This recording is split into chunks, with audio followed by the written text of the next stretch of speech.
औज़ुबिल्लाहि मिनश्शैतानिर्रजीम बिस्मिल्लाहिर्रहमानिर्रहीम। अस्सलामु अलैकुम। मेरे तमाम दोस्तों को मैं सलाम पेश करता हूँ जो इस वीडियो को देखेंगे।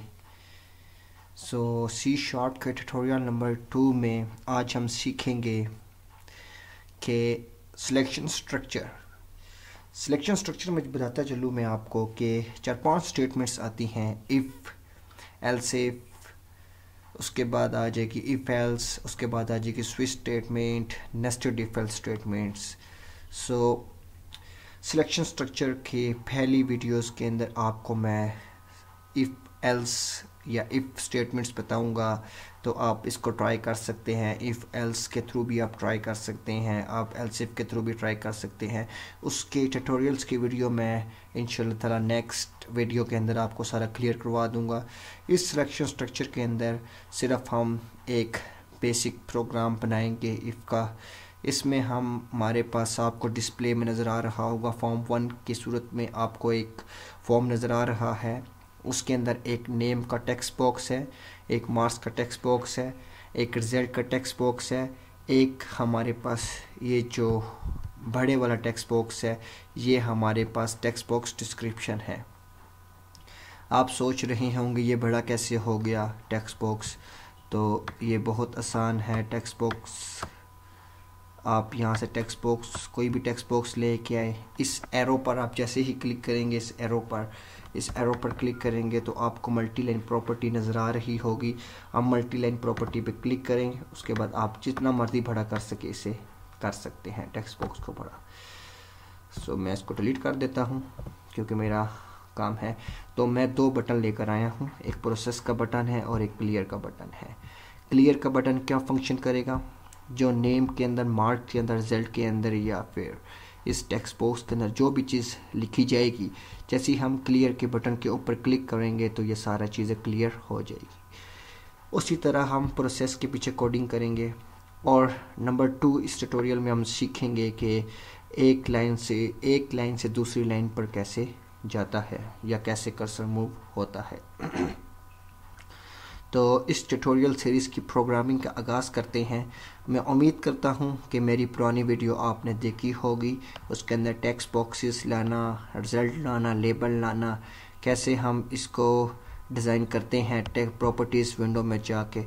चले हम बाकायदा प्रोग्रामिंग का आगाज़ करते हैं। हम एक नेम लेंगे, मार्क्स लेंगे, रिजल्ट लेंगे और इसको डिस्क्रिप्शन में शो कर देंगे।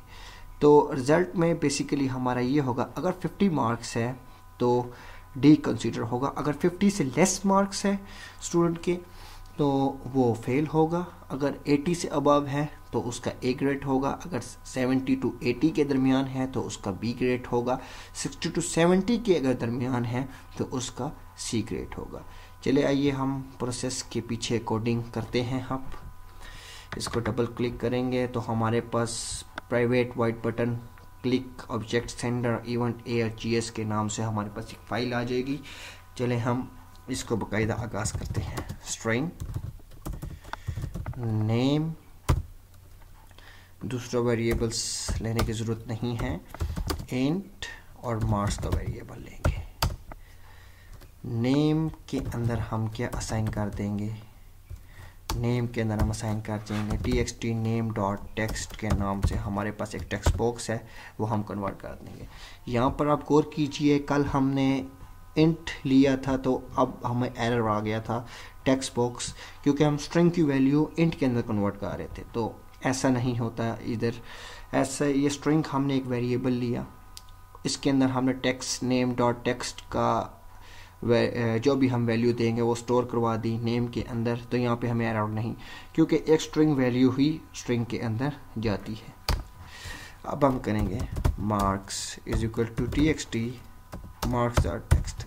यहाँ पे कैल वाला एरर आएगा क्योंकि इंटीजर वैल्यू के अंदर कभी भी स्ट्रिंग वैल्यू नहीं जाएगी। यहाँ पे हम कन्वर्ट करेंगे, कन्वर्ट टू int 32।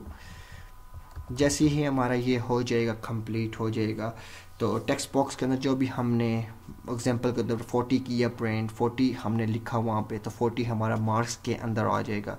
चलिए यहाँ पर हम मार्क्स को चेक करेंगे इफ़ की स्टेटमेंट्स के ज़रिए। If marks less than 50 then वो क्या कर दे, text box result dot text is equal to fail कर दे। इसी तरह बिल्कुल चेक करेगा condition number 2, if marks greater than 50 and marks less than is equal to 60 then वो क्या प्रिंट कर दे, txt रिजल्ट डॉट टेक्स्ट के अंदर प्रिंट कर दे, रिजल्ट के अंदर प्रिंट कर दे इसका क्या ग्रेड होगा, इसका सी ग्रेड होगा, इसका सी ग्रेड होगा। इसी तरह हम चेक करेंगे अगली कंडीशंस के जरिए, if marks greater than 60 and marks less than is equal to 70 then इसके अंदर क्या हमारे पास होगा, रिजल्ट डॉट टेक्स्ट के अंदर हमारे पास क्या आ जाएगा, रिजल्ट के अंदर हमारे पास आ जाएगा इसका है बी ग्रेड। इसी तरह हम तीसरी कंडीशन चेक करेंगे, इफ ये ऊपर चले गया, मेरे से कर्सर मूव हो गया, if marks greater than 70 and marks less then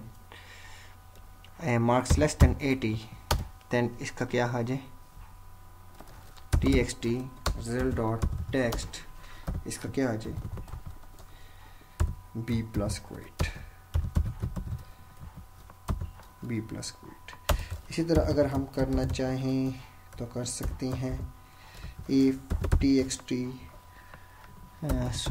if marks greater than 80 greater than is equal to 80 and marks less than is equal to 100 तो उसका रिजल्ट डॉट टेक्स्ट के अंदर हमारे पास क्या होएगा, हमारे पास ए ग्रेड आ जाएगा।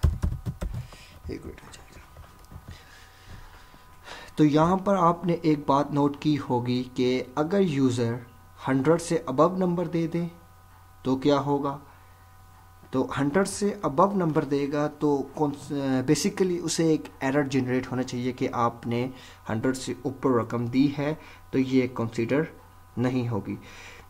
तो अभी हम बेसिक प्रोग्राम कर रहे हैं, आगे जाके हम पढ़ेंगे एरर हैंडलिंग का एक पूरा लेक्चर है, मेरा एक पूरा लेक्चर है कैसे एरर को हैंडल किया जाता है, कैसे अगर आपने एक्सेप्शन दी है उसे कैसे आप एक्सेप्शन हैंडल करेंगे, वो नेक्स्ट वीडियोस में देखेंगे।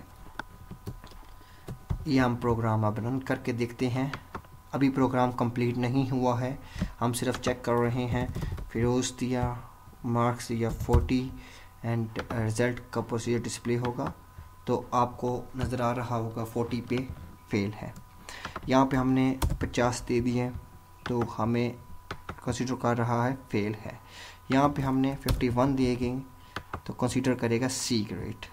सो बेसिकली 50 वाला भी हमारे यहाँ पे पास होता है इफ़ मार्क्स ग्रेटर देन और इज इक्वल टू 50 वो हो जाए, पास हो जाए। अब हम देखेंगे 50 के ऊपर चेक करेंगे हमारा प्रोग्राम चल रहा है या नहीं चल रहा।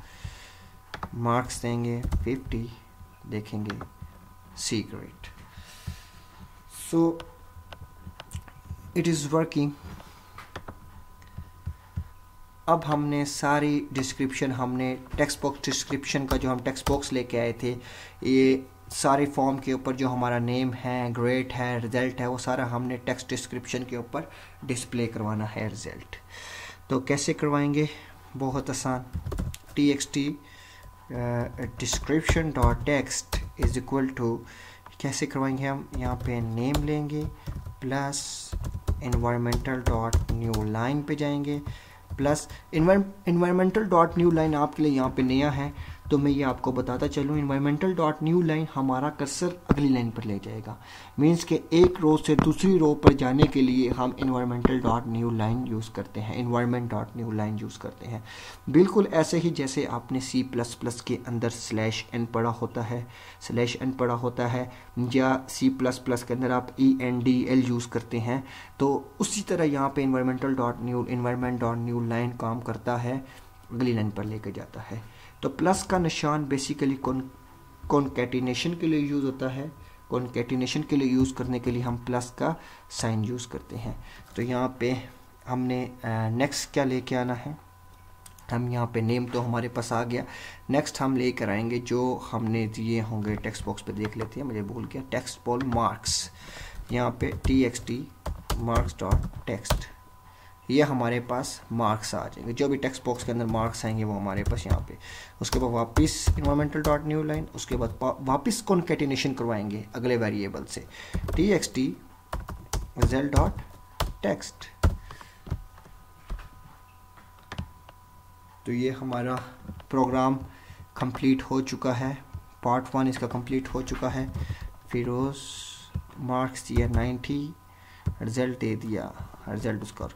जैसे हम प्रोसेस के बटन पे क्लिक करेंगे तो आप देखेंगे A grade Firoz 90 A grade, description के अंदर आ जाएगा सारी चीज़ें।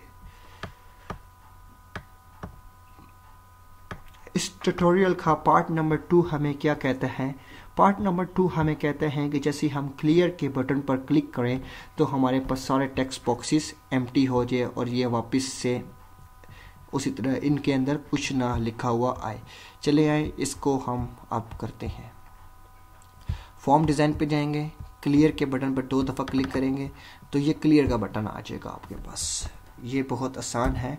हमारे पास txt result डॉट क्लियर के नाम से एक मेथड होता है, जो हम अप्लाई करते हैं तो हमारे सारे टेक्स्ट बॉक्सेस जो है वो क्लियर हो जाते हैं। txt name dot clear, txt description dot clear, txt marks dot clear. हमारे पास कोडिंग कंप्लीट हो चुकी है इसकी। ये बहुत आसान है। txt marks डॉट क्लियर करेंगे, सारी चीज़ें क्लियर करेंगे, आपका सारे टेक्स्ट बॉक्सेस क्लियर हो जाएंगे। बेसिकली आप देख सकते हैं, मीन्स कि फिरोज लिखा, सॉरी फिरोज का स्पेलिंग गलत लिख दी, फिरोज लिखा, मार्क्स लिख दिए इसके 78, रिजल्ट लिख दिया, रिजल्ट लिखेंगे, रिजल्ट खुद ही बताएगा हमें। ये हमारे पास B+ ग्रेड एंड ये सारी डिस्क्रिप्शन आ गई। जैसे ही हम इस क्लियर के बटन पर क्लिक करेंगे तो ये हमारे पास सारी चीज़ें रिमूव हो जाएंगी। ये देख सकते हैं आप, ये सारी चीज़ें रिमूव हो गई। यहाँ पे बेशक नया डेटा लिख दें, खामी 90 रिजल्ट, खामी 90 रिजल्ट क्लियर हो गई। अब देख सकते हैं हमारा कोड भरपूर तरीके से वर्किंग कर रहा है। इस ट्यूटोरियल के अंदर आपने बहुत सारी चीज़ें सीखी है। इफ़ की स्टेटमेंट्स को आपको अंदाज़ा होना चाहिए कैसे काम करती है, कैसे वर्किंग करती है।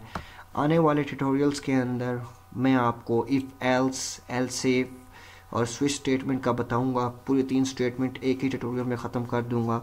So guys please please please 3 दफ़ा प्लीज़ मैं इसलिए कह रहा हूँ कि आप इस कोड को देखें, समझें और इसको घर में प्रैक्टिस करें। प्रैक्टिस करने से ही प्रोग्रामिंग आती है।